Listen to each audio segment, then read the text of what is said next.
Hola a todos, bienvenidos. Muchísimas gracias por estar aquí con nosotros el día de hoy en este webinar Navega con confianza, la escritura con inteligencia artificial. Nos da muchísimo gusto que estén aquí con nosotros el día de hoy. Gracias por acompañarnos. Vamos a dar un par de minutitos para que todos terminen de conectarse y que estén por aquí escuchándonos y viéndonos. Todavía no veo que se mueva mucho el chat, pero ahorita les vamos a hacer algunas preguntas para que nos saluden, nos digan de dónde se conectan y podamos vernos lo más posible por aquí. Los tengo, ya están conectados. Muchas gracias por estar aquí con nosotros. Quiero aprovechar para saludarlos. Mi nombre es Stephanie Goldberg. Voy a ser su moderadora, no tanto moderadora, pero un poco aquí estaré conectada con ustedes en el webinar, dándoles la bienvenida y dándole la bienvenida también a nuestros panelistas. Hola Diego, hola Cata, ¿cómo están? Hola Stephanie, ¿cómo estás? Hola, muy buenos días, tardes para todos los que en este momento se están uniendo. Hola, buenas tardes para todos. ¿Tardes? En la mayoría de partes, ¿cierto? Buenas tardes, buenos días y qué gusto estar y viendo este chat moviéndose como se está moviendo y ver personas conectadas desde todas partes de América Latina. Qué delicia. Muchísimas gracias. Sí, nos vamos a la siguiente. Nada más les quiero dar unas indicaciones antes de comenzar para que todos estemos alineados y sepamos lo mismo. Esta sesión está siendo grabada y será compartida a sus correos electrónicos directamente por Zoom en 48 horas. Así que no se preocupen, van a recibir todo este contenido para que lo puedan revisar después. Nos gustaría que nos cuenten en el chat mientras comenzamos cuál es el mayor beneficio de la inteligencia artificial para ustedes en sus campos, en lo que se dedican. Nos encantaría saber. El chat va a estar abierto por ahora unos minutos, pero en cuanto comencemos con la presentación, vamos a dejarlo solamente para que puedan escribirnos a nosotros los panelistas y después regresaremos a poder abrirlo para que puedan conversar entre ustedes, pero cuando es la sesión vamos a mantenerlo solamente para los panelistas. Pero mientras, si nos pueden contar ¿cuál es el mayor beneficio de la inteligencia artificial? Nos encantaría escucharlos. Y también, solamente para concluir esta parte de antes de comenzar, me gustaría decirles que tendremos una sesión pequeña de preguntas y respuestas al final con Cata y con Diego. Así que si tienen alguna pregunta puntual que le quieran hacer a nuestros panelistas, que no sea un comentario general, los invitamos a usar la función de QIA o Q&A que está abajo en Zoom. Ahí pueden picarle y poner su pregunta. Estaremos contestando algunas conforme vaya pasando la sesión, pero me encantaría nada más tomar un minutito más para leer por aquí algunos de los comentarios. Están llegando tan rápido que no los estoy pudiendo ver, pero muchísimas gracias por estar aquí. Por ejemplo, Iliana dice que en su área mejorar la escritura de artículos científicos y hacer más eficiente la búsqueda de información. Por aquí vemos facilitar procesos de gestión de información para difusión, acelerar el trabajo pedagógico, brindar ideas, permitir seguir innovando, una herramienta de apoyo al trabajo que se desarrolla, refinamiento de la información y organización de textos. Veo por aquí un elemento de entrada de confianza en todas las áreas de docencia. Así que hay muchas ideas muy interesantes de cuál es el mayor beneficio de la inteligencia artificial.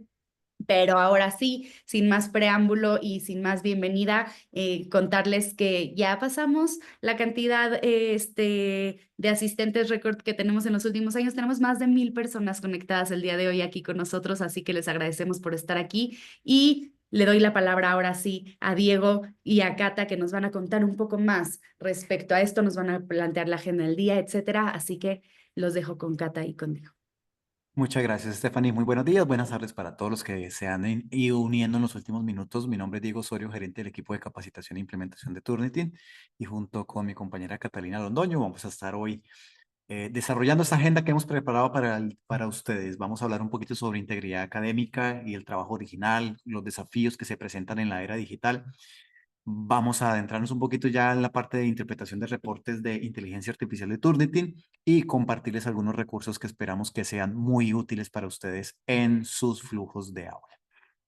Cuando hablamos de herramientas de este tipo, de estas características, y hablamos de integridad académica, es importante tener en cuenta esa definición o concepto de integridad académica.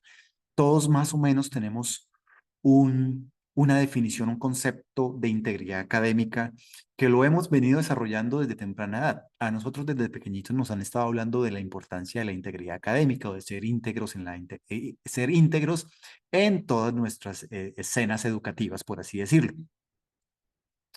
Entonces todos más o menos tenemos un concepto de qué entendemos por integridad académica. Y si hacemos ahorita un ejercicio muy rápido, aprovechando que el chat todavía está abierto, yo les digo, ¿qué entienden ustedes por integridad académica en un solo renglón? ¿Qué escribirían ustedes? Vamos a dar aquí unos segunditos rápidamente.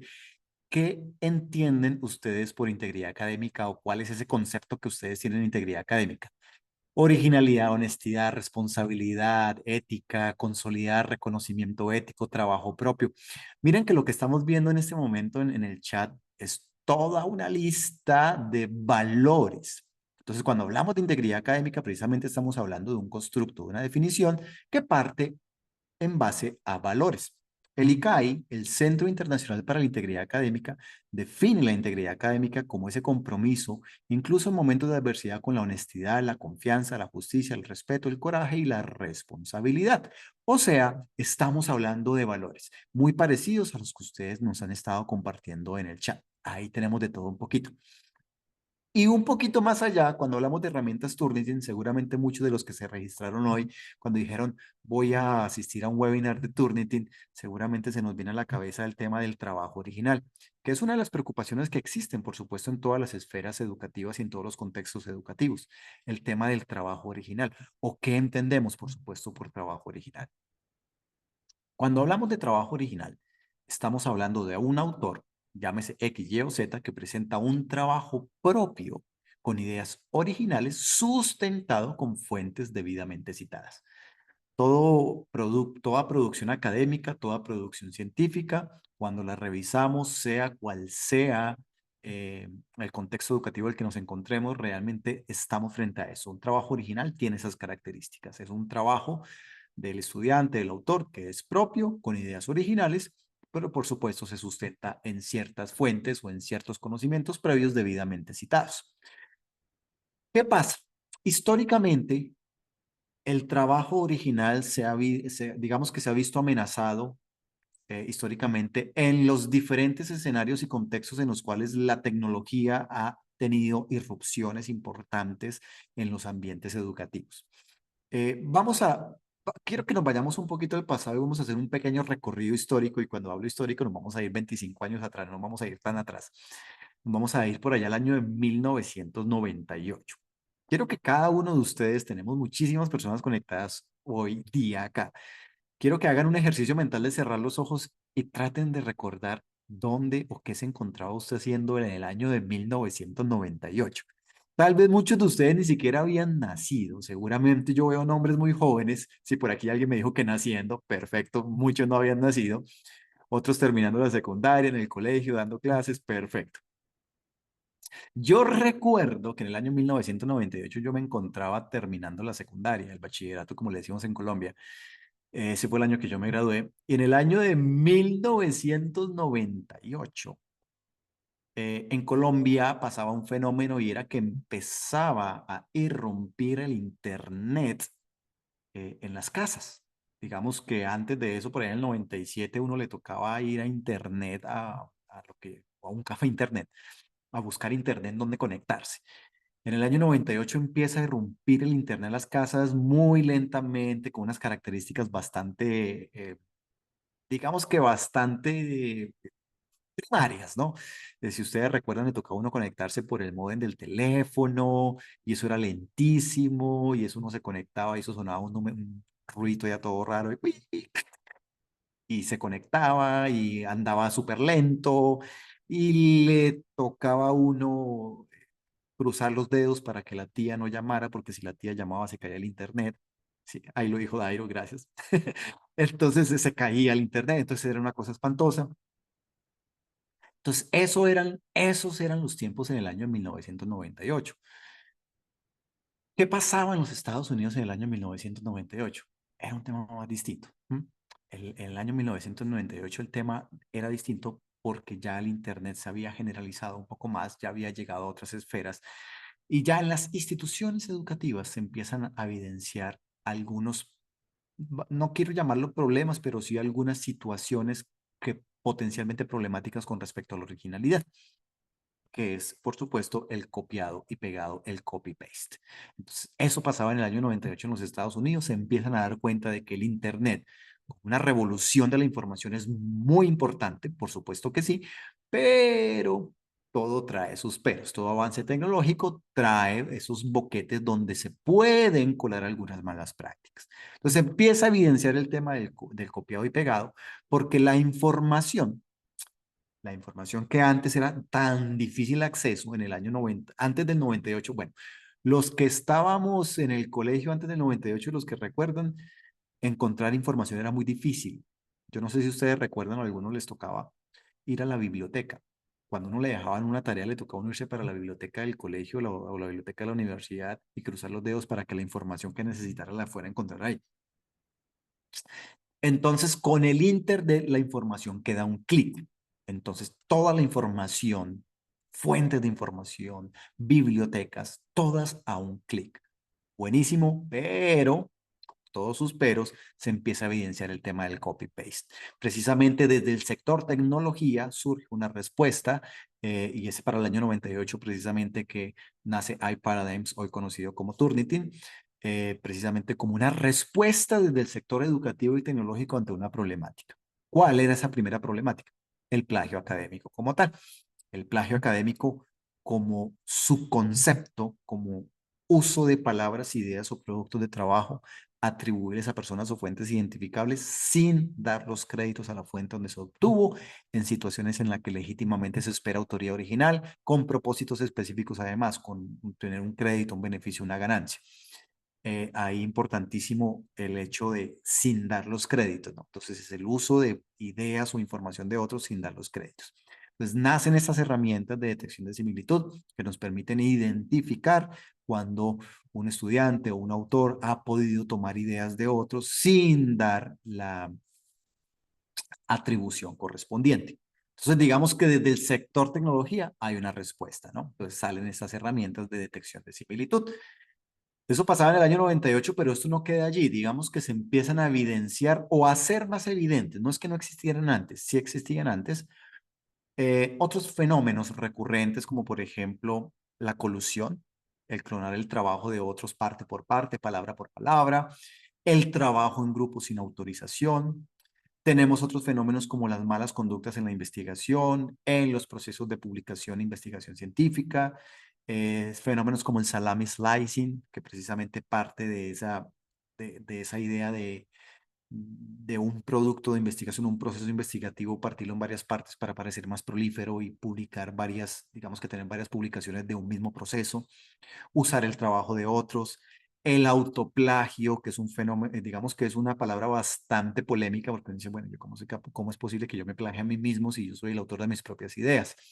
Pero pues existe como tal el autoplagio, el reciclaje de mis propios trabajos para publicarlos nuevamente en diferentes publicaciones.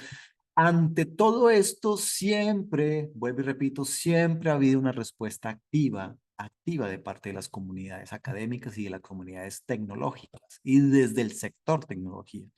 Desde Turnitin hemos tenido respuestas para identificar esto, para identificar el recicle de trabajos, cuando un estudiante puede estar reciclando documentos o artículos. Entonces, eso está muy interesante. La trampa por contrato también se empieza a evidenciar. Sé que este es un término que no es muy común. Digamos en Colombia no, yo no sé en otros países de Latinoamérica que me estén escuchando. El término trampa por contrato no es muy común, pero a nivel global sí ya se conoce como contract sharing. Incluso hay un Día Internacional contra la trampa por contrato, que precisamente es fábricas de ensayos y fábricas de trabajos, comprar el trabajo a compañías que ofrecen estos servicios. Infortunadamente esto se ha vuelto parte como del paisaje.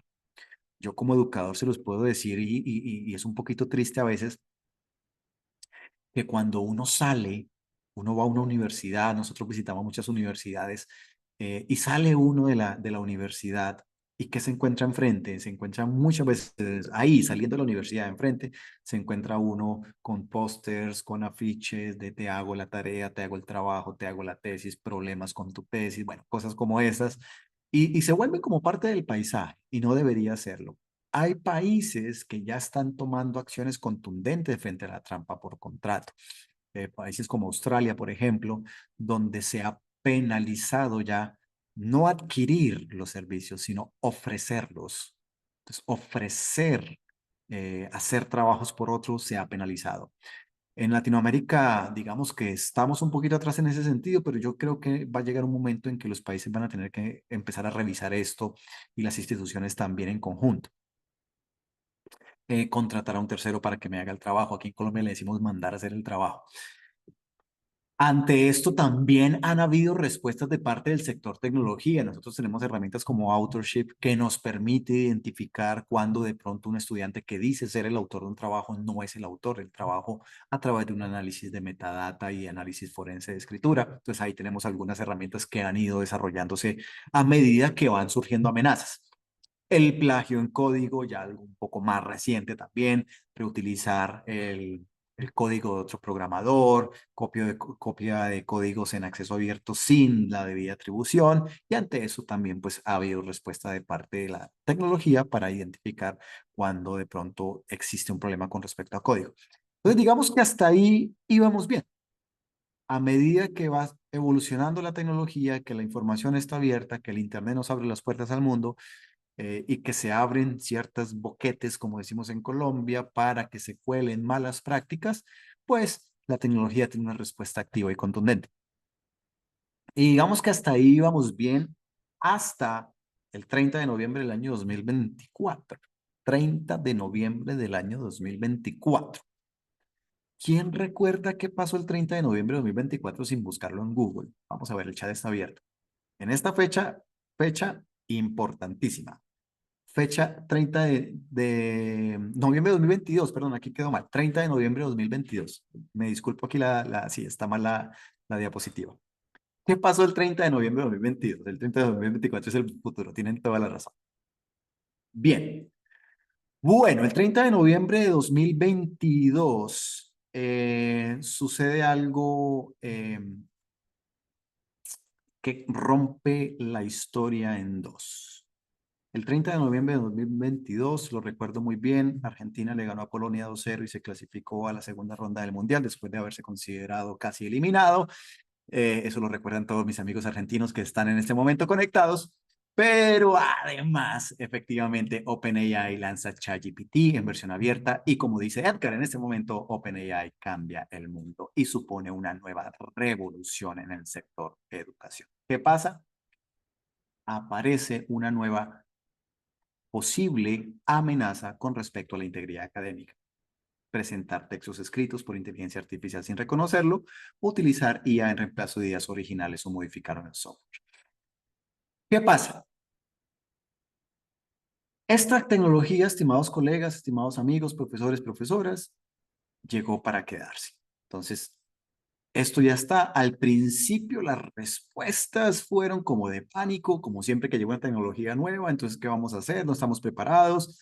Para los que recuerdan las primeras respuestas, incluso en algunos distritos en los Estados Unidos se prohibió el uso de ChatGPT. Eso fue la primera respuesta como una medida como de, venga, paremos esto. Pero pues obviamente ya estamos en una escena totalmente distinta, estamos en un escenario totalmente diferente. ¿Qué está pasando en este momento? Pues que ya la tecnología y la inteligencia artificial y la inteligencia artificial generativa está en nuestras manos, los estudiantes la tienen en su celular, está allí. No la vamos a ocultar, no vamos a tapar el sol con un dedo. Y no va a desaparecer. Y tampoco tiene tendencia a bajar su uso. Mire lo que les quiero presentar. Este es un estudio de Time for Class de Tyron Partners 2024, hecho en el año 2023. En el año 2023, encuestados un grupo de estudiantes, el 43% de los estudiantes en el año 2023 aseguraron haber utilizado herramientas de inteligencia artificial al menos una vez al mes. Los administrativos estaban en un 7%. 7%.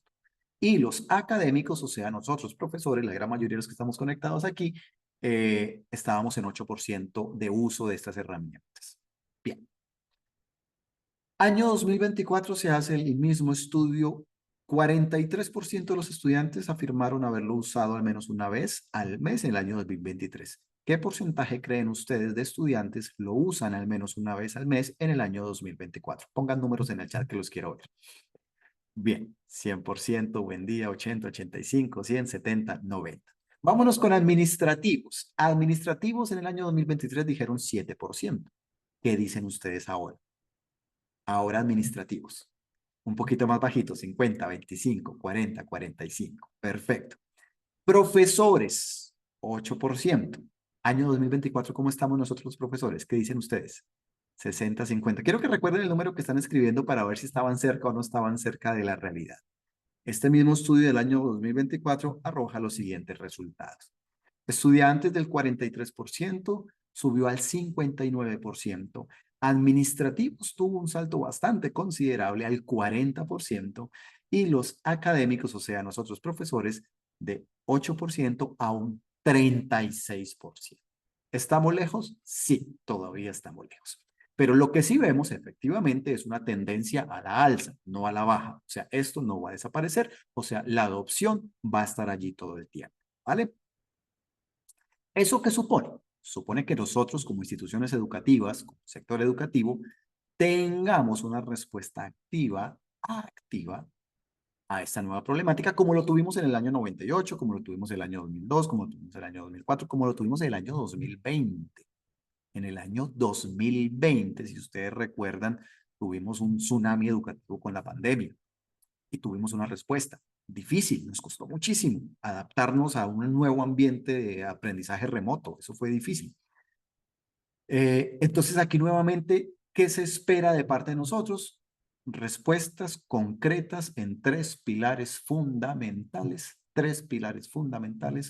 para tener una respuesta sólida al fenómeno de la inteligencia artificial. Ojo, estos tres pilares que vamos a exponer el día de hoy con mi compañera Catalina no son, ojo, no son independientes uno de otro. Los tres se construyen entre ellos, se ayudan y se soportan y los tres son tan importantes el uno como el otro. ¿Qué es lo primero que tenemos que tener claro? Primero, políticas institucionales. Las instituciones educativas deben dar respuesta desde sus políticas institucionales a una realidad, precisamente, que es la del uso de la inteligencia artificial. ¿Qué se espera entonces? Reelaboración o elaboración de políticas de integridad académica. Miren, estimados amigos, sea cual sean las políticas que estaban escritas en las instituciones educativas antes del 2022, del 30 de noviembre de 2022, no 2024, del 2022, si las leemos a la luz de lo que está pasando hoy, ya están desactualizadas. Por supuesto que sí, ya están totalmente desactualizadas. Entonces tenemos que entrar a pensar de qué forma elaboramos o reelaboramos estas políticas desde políticas universitarias de integridad académica que incluyan clara y explícitamente cuáles son esos lineamientos o parámetros para el uso de inteligencia artificial. Y ir un poquito de pronto más, digamos que de lo grande a lo pequeño, desde políticas universitarias hasta cositas más pequeñas que se pueden impartir incluso desde el aula, ¿no? Desde códigos de honor de la clase, cómo nosotros como profesores podemos empezar a implementar dentro de nuestros códigos de honor eh, lineamientos claros sobre el uso de inteligencia artificial y compromisos de honestidad académica para una actividad. Entonces, lo primero que tenemos que tener claro desde allí son las políticas a nivel institucional. Nos movemos a un segundo escenario, que es en el que más me quiero detener el día de hoy. Las prácticas pedagógicas. Las prácticas pedagógicas. Estimados colegas, amigos, sea cual sea esa dinámica de aula que nosotros teníamos hasta antes del 2022, al día de hoy son dinámicas que pueden ser, que ya se encuentran desactualizadas y que pueden ser no tan pertinentes en este momento cuando los estudiantes tienen herramientas de inteligencia artificial en sus manos y en su propio celular. Entonces tenemos que pensar desde docencia cuáles son esas, digamos que esos cambios que se deben proponer dentro de los flujos formativos de aula. Pensemos en lo siguiente. Primero, determinar qué es aceptable y qué no lo es para una tarea. Definamos el enfoque del uso de herramientas de inteligencia artificial en el aula y tomemos decisiones. Tenemos que mantenernos informados y actualizados. Esas estadísticas que le mostré anteriormente, donde nosotros como profesores seguimos un poquito rezagados con respecto a los estudiantes, es importante que esto pues adquiera desde la parte docente, pues un mayor conocimiento de esas herramientas y que podamos mantenernos informados y actualizados. Decidir qué es aceptable y establecer expectativas claras con los estudiantes. Hablemos con los alumnos, con los estudiantes de inteligencia artificial. Tenemos que hablar con ellos. Clase número uno, el día que yo conozco a mis estudiantes, aparte de presentarme a mí mismo, y de pronto presentar el contenido del curso, y el estilo de calificación, y los porcentajes, y los exámenes, y los parciales, y cuánto vale. Hay que hablar de esto con ellos. Fijar expectativas claras y que les dejemos saber cuál es nuestra posición, qué es aceptable o qué podría ser problemático en ciertos escenarios. Miren, algo en lo que creo que nos podemos estar equivocando los profesores es en suponer que los estudiantes saben si usar estas herramientas está bien o está mal. Les quiero compartir una experiencia personal que me sucedió hace 2 meses en una universidad que tuve la oportunidad de visitar en la ciudad de Barranquilla, Colombia. Visité una universidad y me dieron el chance de impartir una conferencia en un auditorio. El auditorio estaba lleno y pasó algo bastante curioso. El auditorio, no sé por qué, terminó dividido en dos sectores. A mi izquierda se sentaron todos los profesores y a la derecha se sentaron los estudiantes. Habían unos 1000 estudiantes y unos 300 profesores, más o menos. Pero todos los estudiantes se sentaron a un lado y todos los profesores al otro. No sé por qué, pero así fue. Entonces yo les estaba hablando de esto que les estoy hablando a ustedes, y les pregunté a los estudiantes. Estábamos hablando de la adopción de inteligencia artificial. Les dije, hagamos una encuesta aquí rápida. Levanten la mano, le dije a los estudiantes, por favor levanten la mano, ¿quiénes de ustedes han usado herramientas como ChatGPT para la elaboración de sus tareas? Habían aproximadamente 1000 estudiantes. ¿Cuántos creen ustedes que levantaron la mano de los 1000? Quiero que pongan un número en el chat en este momento. ¿Cuántos creen ustedes que levantaron la mano? Habían unos 1000 aproximadamente. Dijeron, utilizo inteligencia artificial en el aula. 800, 900, 1000, 700, 800, todos. Bien. Yo también, por supuesto que yo hubiera esperado que todos levantaran la mano. Eso es lo más lógico. Cero. Ninguno. Ninguno levantó la mano. Cero. Nadie. Nadie. Al igual que ustedes, tuve mis sospechas. Yo dije, acá hay algo raro. Entonces miré a los profesores y les dije, profes, colegas míos, háganme un favor, por favor, cierren los ojos o miren para otro lado. Entonces, todo el mundo muerto de la risa, por supuesto, pero los profesores me hicieron caso, cerraron los ojos, miraron para otro lado y le dije a los estudiantes, bueno, muchachos, ahora sí, por favor, levanten la mano los que han usado ChatGPT para sus tareas. ¿Cuántos creen ustedes que levantaron la mano de los 1000 que habían allí cuando los profesores no estaban viendo? Bien, todos, realmente todos levantaron la mano. Hubo risas en el momento, pero eso llevó a una reflexión bastante interesante. A mí me puso a pensar y yo les pregunté, bueno, ¿por qué no levantaron la mano? Alguien que me quiera contar por qué no levantó la mano. Y recuerdo que un estudiante que estaba en la segunda fila levantó la mano, pidió el micrófono y dijo algo que a mí me caló. Me dijo, profe, lo que pasa es que nosotros no sabemos si estamos haciendo bien o estamos haciendo mal. Y tiene toda la razón. Ese mensaje de esa estudiante sentada allí en Barranquilla, Colombia, en la segunda fila de ese auditorio, es un mensaje para todos nosotros profesores. Tienen razón. Los estudiantes no saben porque no hemos sido claros con ellos. Ellos piensan que están haciendo algo malo. Puede que sí, puede que no. ¿Depende de qué? Depende de las instrucciones y de lo que estamos hablando, ¿no? De que las expectativas sean claras. Pueden haber actividades o tareas en las que yo les diga, ¿sabes qué? Mira, para esta tarea, por favor, no me uses ChatGPT. ¿Por qué? Porque quiero evaluar, por ejemplo, tu estilo de escritura. Quiero ver cómo redactas. Voy a evaluar eso. Voy a evaluar tú cómo redactas un texto. Entonces quiero que, por ejemplo, para esta tarea no me utilices ChatGPT. Y soy claro con ello desde el principio. Puede ser que para dentro de 15 días, que hay una tarea número 2, les diga, ¿sabes qué? Para esta tarea sí pueden usar ChatGPT, porque voy a evaluar otra cosa totalmente distinta. Voy a evaluar tu capacidad de análisis, tu capacidad de síntesis de la información. Vamos a tener un debate en clase, un foro donde tú vas a tomar algunos apuntes y llévate eso para ChatGPT para que te construya un informe. Úsalo. ¿Mm? Pero es importante que nosotros dejemos estas pautas claras con ellos y no esperemos que ellos crean que nosotros creemos que ellos saben si está bien o está mal. Ellos creen, yo creo, tú crees, ellos creen y nada está bien hablado o bien acordado. Asignemos tareas motivantes y retadoras. Un estudiante se siente menos tentado a usar una herramienta de estas para salir de eso rápidamente si estoy motivado con la tarea. Y uno como profesor sabe cuando uno con una tarea, como decimos en Colombia, la saque del estadio. Uno pone una tarea que uno sabe que el estudiante la apropió tanto, que es ese estudiante que está en tu oficina todo el tiempo preguntándote, profe, mire lo que hice, ya llevo esto, ¿qué te parece esto, profe? Uno sabe que el estudiante se motivó. Esas son las tareas que realmente motivan al estudiante precisamente a que sean ellos mismos los que están construyendo sus textos.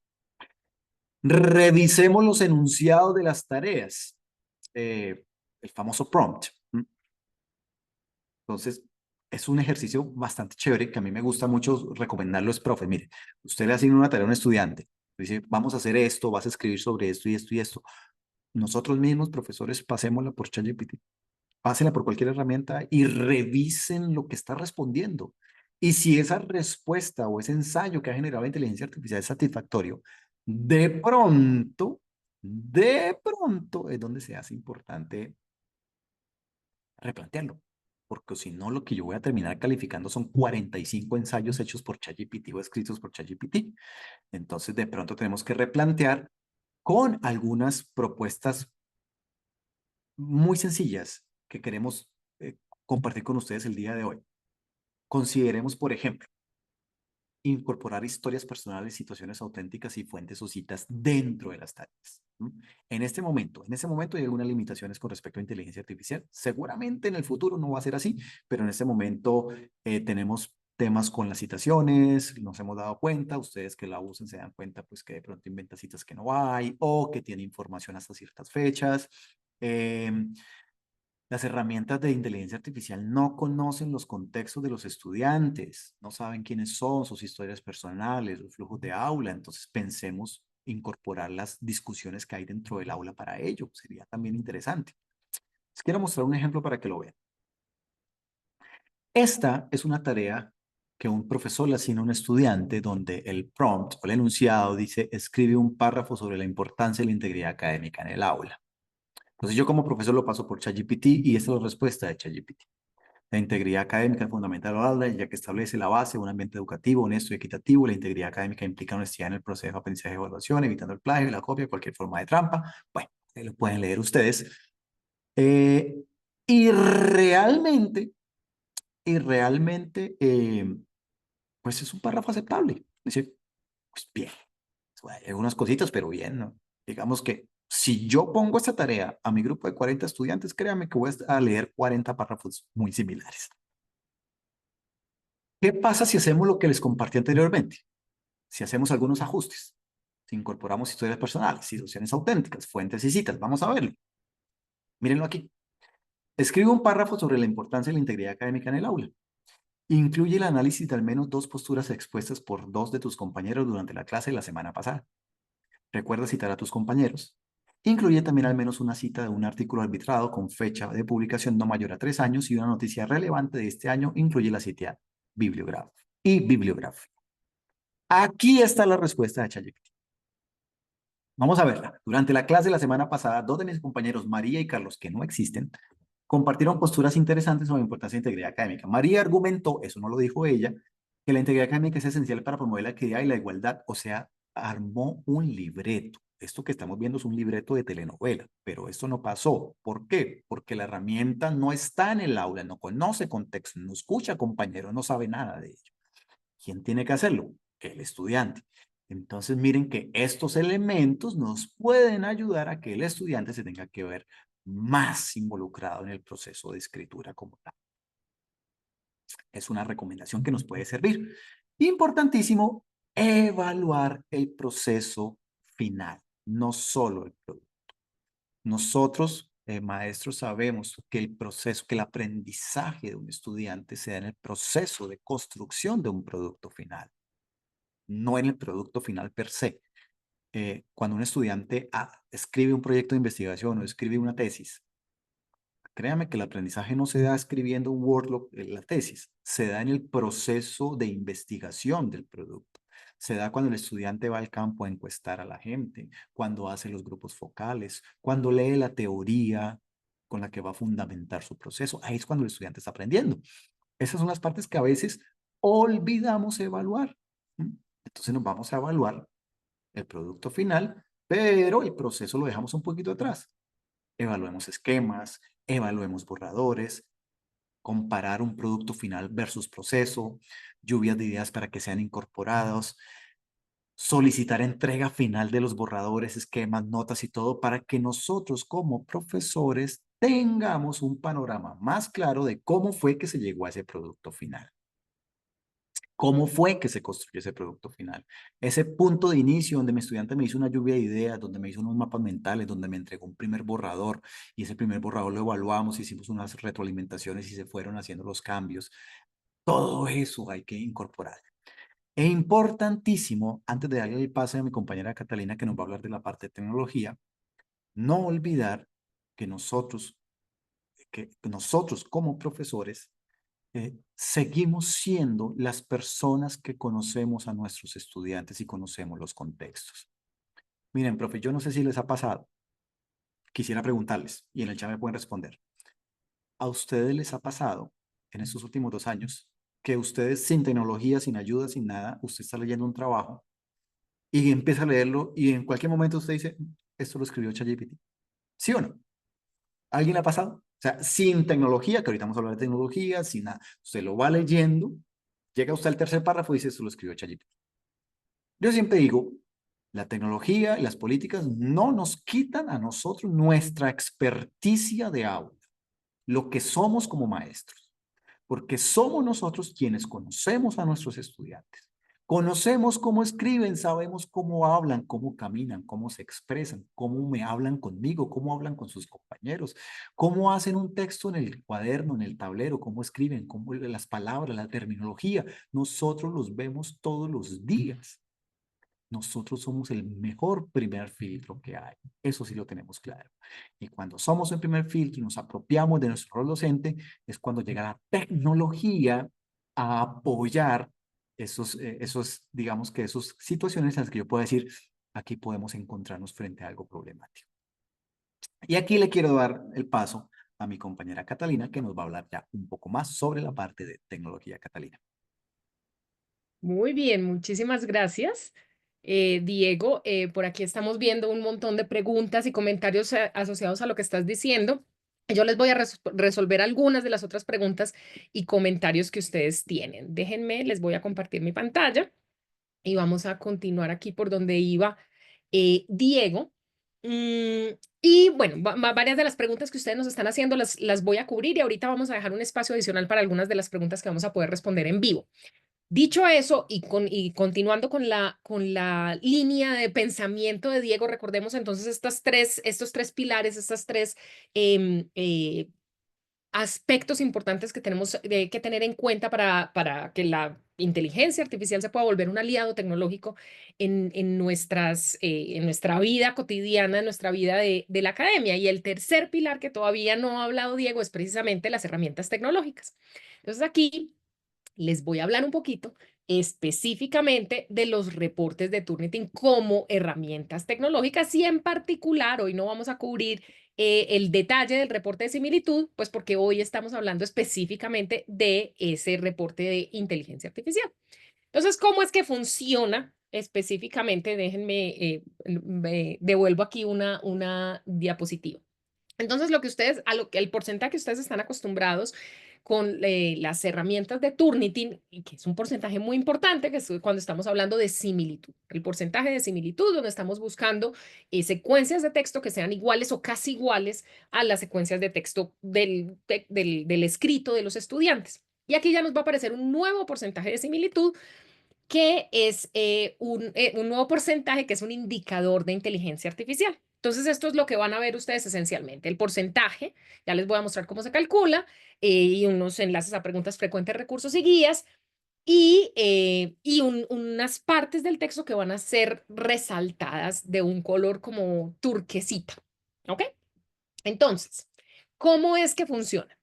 Y esto es súper importante que lo tengan en cuenta. Obviamente no me voy a poner con el detalle súper técnico, pero sí es importante que lo tengan en cuenta porque entendiendo un poco qué hay detrás de la caja negra de cómo calculamos, pues entienden ustedes mejor cómo interpretar ese reporte de inteligencia artificial. Entonces, ¿qué es lo que hacemos? Tomamos el texto que tiene que ser mínimo de 300 palabras. ¿Ok? Ya les voy a mostrar por qué. Entonces, tomamos ese texto y lo dividimos en segmentos.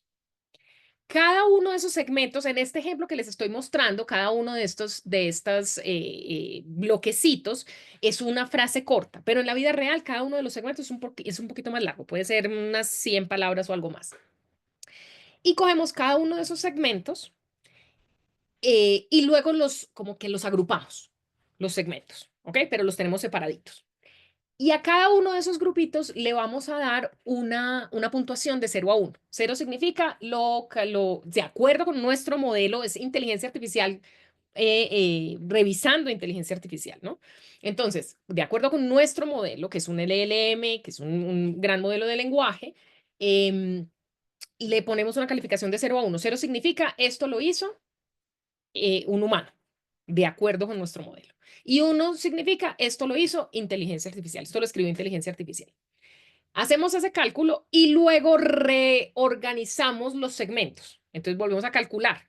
Entonces ya nos quedan varios de los segmentos agrupados de manera distinta. Y eso lo hacemos varias veces. Hay varias iteraciones.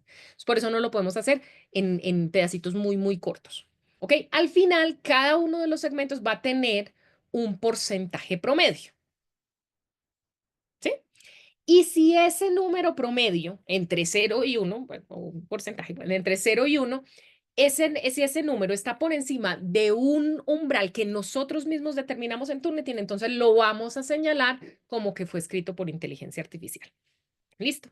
Entonces, esa es la razón por la que no pueden ser documentos muy cortitos. Menos de 300 palabras, no les vamos a hacer un análisis de inteligencia artificial porque no podemos hacer los segmentos y la agrupación. Solamente nos funciona y solamente tenemos el modelo entrenado para inglés y para español. ¿Ok? Y solamente funciona para texto, para párrafos, para prosa. Entonces, si son un montón por ejemplo, de guiones, es una lista. Así, aun cuando fueran las 300 palabras, no podríamos hacer el análisis. De ahí se desprende una cosa muy importante y es qué tan preciso es. Y aquí voy a responder las preguntas de varios de ustedes que nos están diciendo, bueno, ¿qué tan efectivo es? ¿Qué pasa si el asunto de los falsos positivos también nos preguntaba Eunice, Hugo nos preguntaba por la efectividad, nos han preguntado, digamos, varias veces al respecto. Entonces, ¿qué tan preciso es? A nosotros nos importa mucho maximizar la efectividad de nuestro detector, es decir, que nosotros podamos detectar si efectivamente el documento fue escrito utilizando inteligencia artificial o no fue escrito utilizando inteligencia artificial. Pero nos preocupa tremendamente que vayamos a señalar algo como si fuera escrito por IA cuando efectivamente fue escrito por sus estudiantes. Entonces eso, que nosotros señalemos algo como escrito por inteligencia artificial cuando fue escrito por el humano, se llama una tasa de falsos positivos. ¿Ok?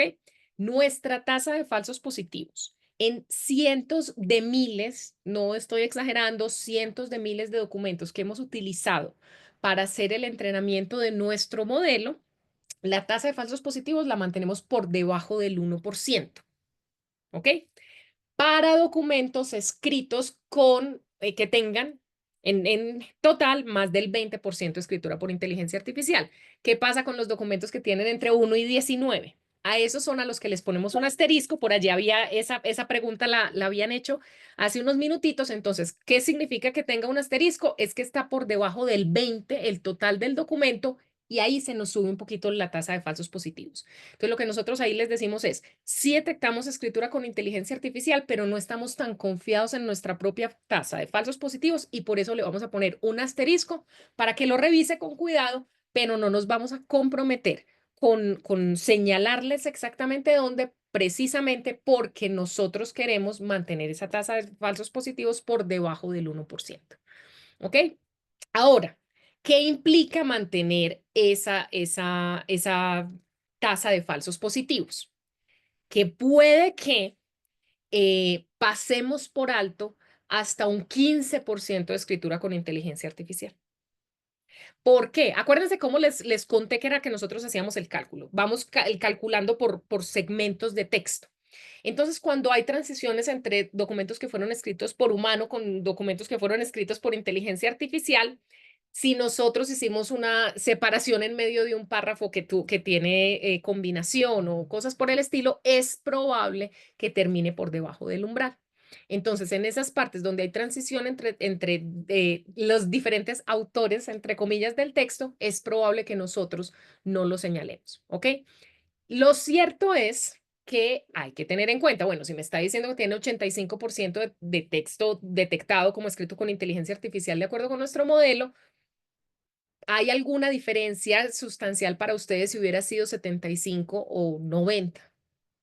¿Ok? Pues porque al final lo que estamos diciendo es que hay una gran mayoría del texto que de acuerdo con nuestro modelo fue escrito con inteligencia artificial. ¿Ok? Entonces, ha habido algunas otras preguntas relacionadas con el porcentaje de similitud y cómo lo relacionamos con el indicador de escritura con inteligencia artificial.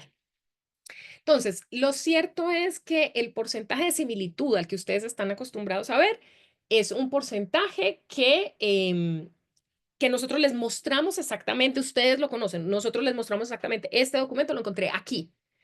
Entonces, está mostrando con mucha precisión dónde fue que ese documento coincidió con algún documento de nuestras bases de datos, mientras que el indicador de escritura con inteligencia artificial es basado en inteligencia artificial, así que no les podemos decir con precisión esto fue escrito por X herramienta de inteligencia artificial tal día, tal hora. Eso no lo podemos hacer.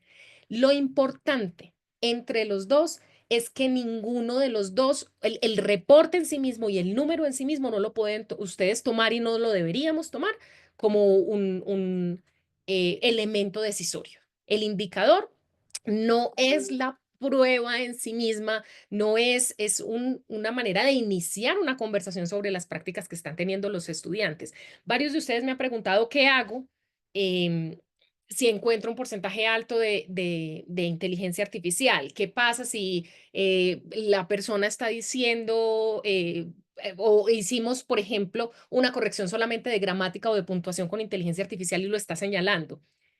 Los reportes al final son el inicio de una conversación con el autor. Sea usted el editor de la revista, sea usted el profesor, sea usted la persona de la biblioteca que está revisando una tesis, esto es un elemento para tener esa conversación. ¿Qué pasó?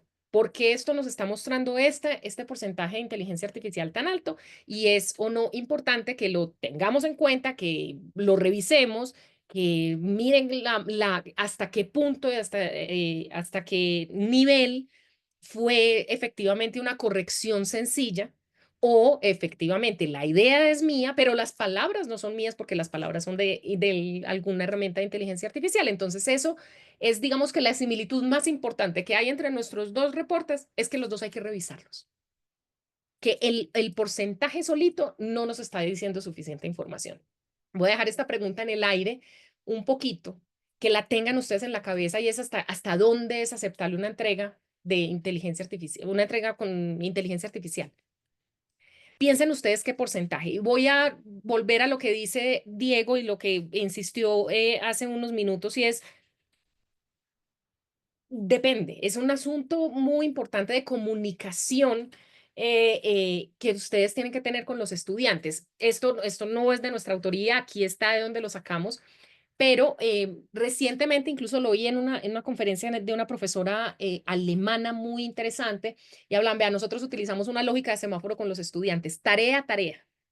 Rojo significa, en esta tarea no se utiliza inteligencia artificial, y verde significa, en esta tarea se puede utilizar para lo que ustedes quieran, solo díganme que lo utilizaron. Y amarillo se puede utilizar para ciertas cosas, y ciertas cosas es, no sé, para la generación del esquema, para pensar en el título, para hacer correcciones de gramática u ortografía, para editar. Hay muchas cosas que son escalas de grises, y hay tareas que, ¿por qué no utilizar inteligencia artificial? Alguien al principio puso, ¿qué sería? Inmensa asistencia cuando hablamos de IA, ¿no? Y sí, nos puede ayudar un montón y es interesante y es útil que nos ayude un montón. Voy a mostrarles muy rápidamente, antes de de mostrarles la ayuda, cómo se ve. Eso es un reporte de similitud en uno de los documentos de los productos de Turnitin, y estarán ustedes acostumbrados a que vemos señalado con un color las similitudes. No me voy a detener allí. Lo que sí tenemos es un reporte adicional de escritura con inteligencia artificial. Noten que este tiene una similitud del 12% y un porcentaje de escritura con inteligencia artificial del 85%. Todo lo estamos mostrando del mismo color. Recuerden que nosotros no estamos haciendo una diferenciación entre qué herramienta se utilizó para hacer el reporte, para escribir el documento. Puede que haya, siempre vamos a mostrar segmentos completos. No pasa como algunas veces en el reporte de similitud, que hay un párrafo que tiene unas palabras señaladas y otras no, porque acuérdense cómo es que hacemos este análisis, y aquí les vamos a mostrar un resumen. Ustedes pueden navegar en el documento para ir a encontrar los segmentos que fueron escritos con inteligencia artificial. Preguntas frecuentes, recursos y guías las van a encontrar dentro del reporte, que los va a llevar hasta nuestra página de Turnitin, donde van a encontrar un poco más de detalle, un poco más de tecnicismo sobre cómo calculamos el reporte de inteligencia artificial, y sobre todo, y es muy importante que lo busquen, recursos para tener esa conversación con los estudiantes, recursos para saber utilizar inteligencia artificial en el aula, porque sabemos que es un reto muy importante que se nos planteó desde el 20 de noviembre de 2022, no 24, y que todavía estamos entendiendo y adaptándonos a esa nueva realidad de la inteligencia artificial. ¿Ok? Entonces, ¿dónde más encuentran ayuda? Hay una página que se llama el Centro de Ayuda, el Help Center. No la tenía abierta, pero van a poner acá helpcenterturnitin.com. Pueden buscar, hay algunas documentación en español, la mayoría de documentación está en inglés, pero son artículos de conocimiento muy importantes que pueden ustedes encontrar. También tienen ustedes acá la ayuda, esta sí es en español, entonces aquí está la página que ahorita seguramente se las vamos a poner en el chat, donde van a encontrar ayudas sobre los diferentes productos de Turnitin, incluido el reporte de similitud y el reporte de inteligencia artificial. Y hay adicionalmente, y esto quiero que lo tengan en cuenta, en la página de turnitin.com, me voy a entrar aquí en vivo. Si lo ponen en inglés también van a estar aquí la página de recursos, pero quisiera buscar en español, lo van a poner aquí en español, y van a encontrar entonces recursos sobre diferentes temas, blogs, incluso grabaciones de webinars anteriores y cosas por el estilo. No sé si están oyendo ruido, pero está cayendo granizo en este momento en Bogotá. Así que si están oyendo el ruido, ténganme un tris de paciencia, que se acaba de largar un aguacero que no les quiero ni decir. Entonces, aquí van a encontrar recursos sobre cómo tener esas conversaciones con los estudiantes, reflexiones nuestras de nuestros directivos. Hay un montón de información absolutamente valiosa para mantener esta conversación viva sobre inteligencia artificial, que va a ser nuestra constante por unos años más, pensaría yo, hasta que llegue la nueva herramienta. Y finalmente, les voy a recomendar un documento particular, que es este, que se llama Una pieza a la vez, porque es que el asunto de la inteligencia artificial no es blanco-negro y no está inventado aún. Todavía tenemos muchas preguntas. Entonces, nosotros mismos estamos viendo esto como un rompecabezas, donde le estamos poniendo un montón de piezas. Y aquí Stephanie les acaba de poner en el chat un enlace. Les recomiendo, hay enlaces a otros documentos adicionales sobre inteligencia artificial. información absolutamente valiosa. Tengan ustedes o no un indicador de inteligencia artificial. Esto es información que vale la pena leer, que piensen en sus políticas, que piensen en la comunicación, que piensen en los beneficios que puede traer para sus estudiantes. Para cerrar, dos cosas. Recuerden, nosotros vemos este asunto de la inteligencia artificial, este desafío nuevo como una oportunidad. Y solamente lo vemos como una oportunidad si tenemos una combinación de estas tres cosas, las herramientas tecnológicas que podemos tener a la mano, las prácticas pedagógicas de ustedes si son docentes en sus aulas de clase y la voluntad de sus instituciones de explorar este tema, de darles a ustedes la posibilidad de tener estos diálogos. Y siempre pensando en este concepto precioso que es el de la integridad académica, porque al final tiene que ser un uso de la tecnología con integridad. ¿Ok? Muchísimas gracias. Vamos a ver entonces en estos 4 minutitos que nos quedan, qué tenemos por allí de preguntas aún para responder. Hay muchísimas preguntas, el chat, la sección de Q&A, todos estamos recibiendo, intentando responder lo más rápido que podemos, pero voy a calificar las preguntas como en primeras 2 secciones importantes. La primera sección que es bastante importante es que nos están preguntando muchísimo sobre cómo pueden tener acceso al reporte de inteligencia artificial en español. Esto es parte de nuestro servicio de Turnitin Originality, que es un licenciamiento institucional. Entonces, les invitamos a decirnos si ustedes quieren tener este acceso, si sus instituciones están interesadas en tenerlo también. Voy a lanzar aquí una encuesta. Si nos contestan en la encuesta que sí, nosotros les contactaremos para recibir más información de los productos presentados el día de hoy. En este caso, el de inteligencia artificial.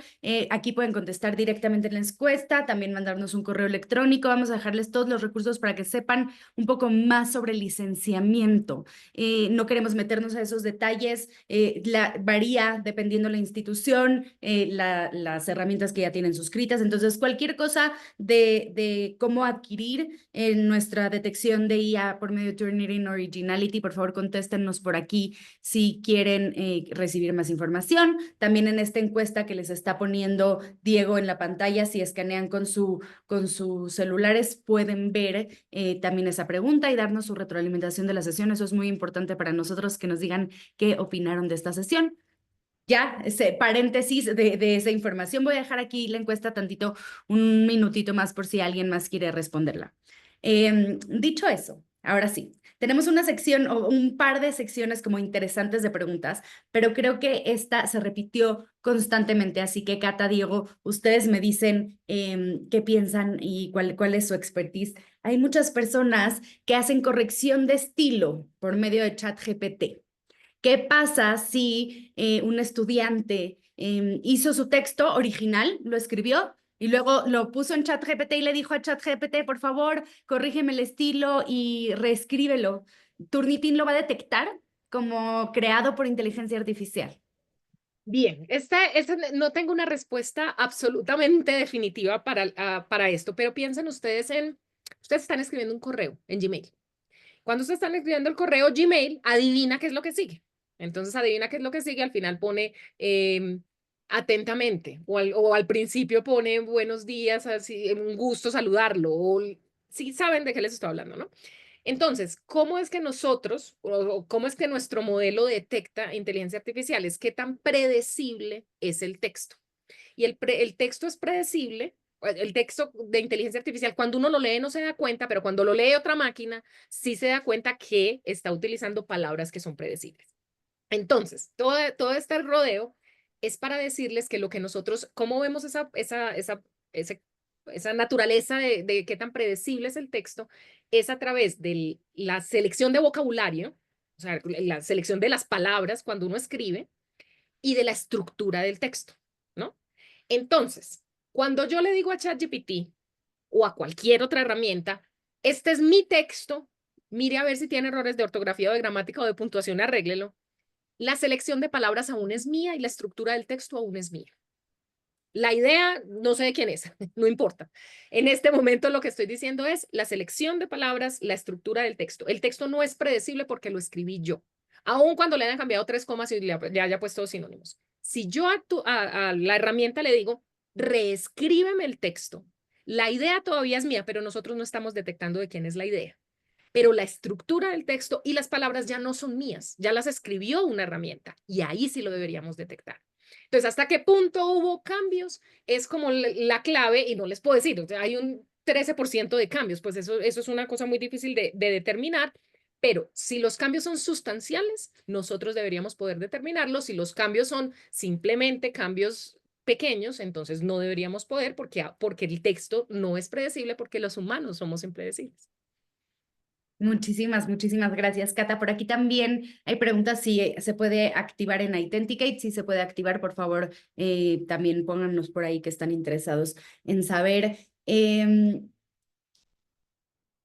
La verdad es que la mayoría de las preguntas vienen hacia este mismo tema, al tema que ya cubrieron de los falsos positivos. Tenemos por aquí nada más una última pregunta. Sé que ya estamos un minuto después del tiempo y somos muy, muy exactos con el tiempo. ¿Qué pasa si después de ponerlo con inteligencia artificial lo pasan por una herramienta de paráfrasis o de humanización de inteligencia artificial? En términos generales, aún deberíamos ser capaces de detectar, porque a simple vista, para mí no es evidente que lo escribió una herramienta de inteligencia artificial, pero el texto sigue siendo un texto que es relativamente fácil de predecir. Es más, en nuestro indicador en inglés, somos capaces de diferenciar cuál es el texto que está solamente escrito con inteligencia artificial y cuál es el texto que fue escrito y luego parafraseado con inteligencia artificial. Entonces, digamos que sí tenemos las herramientas para hacer esa detección. En español todavía no hacemos la diferencia, pero sí deberíamos ser capaces de hacer una detección en general. Perfecto. Y creo que ya terminamos con esta pregunta y les agradecemos a todos por estar aquí. Si quieren despedirse en el chat y darnos unos últimos comentarios. Adriana Campos dice, ¿de qué manera desde Turnitin promovemos y fortalecemos el trabajo creativo y original? Y me encanta esta pregunta porque siento que es lo que nosotros intentamos hacer todos los días, pero si tienen algo que agregar, Cata, Diego. Diego, te la dejo a ti. Yo te diría, y lo que hemos estado haciendo mucha fuerza hoy, nosotros como profesores, Catalina y yo, hemos pasado por las aulas, es empoderar precisamente al profesor en el uso de estas herramientas y dejar claro el mensaje que nosotros, al fin de cuentas, somos las personas que estamos de frente y dándole la cara a los estudiantes. Hace una semana, un profesor en Chile me dio el mejor ejemplo, Catalina, no te lo he contado y se lo quiero contar a todos. Un profesor en Chile me dijo, ok, o sea que el detector de ustedes es como el VAR en el fútbol. Es la mejor interpretación que me han dado de la responsabilidad de la persona que revisa el VAR, que es el juez en el partido de fútbol y quien toma las decisiones basadas en una información y en unas evidencias que nos están mostrando. Nosotros como profesores tenemos información que Trinity nos está poniendo a la mano, pero en ningún momento estamos haciendo una acusación. Estamos dando información para que nosotros, con esa información, podamos construir escenarios educativos pertinentes y formativos para los estudiantes, siempre pensando en ese enfoque, en lo formativo, no en lo punitivo, sino en lo formativo y cómo podemos trabajar con ellos y mejorar todos sus procesos de escritura y sus procesos de aprendizaje. Muchísimas gracias, Diego. Muchísimas gracias, Catalina. Nos encanta tenerlos por aquí. Gracias por todas sus preguntas. Seguiremos ahondando en este tema. Les llegarán los recursos y el video por correo electrónico. Gracias a los más de 1,600 participantes que estuvieron conectados el día de hoy con nosotros. Vemos el chat que no deja de llegar mensajes. Gracias a ustedes por estar aquí con nosotros, por compartir con tanto entusiasmo y nos vemos en la próxima. Hasta luego.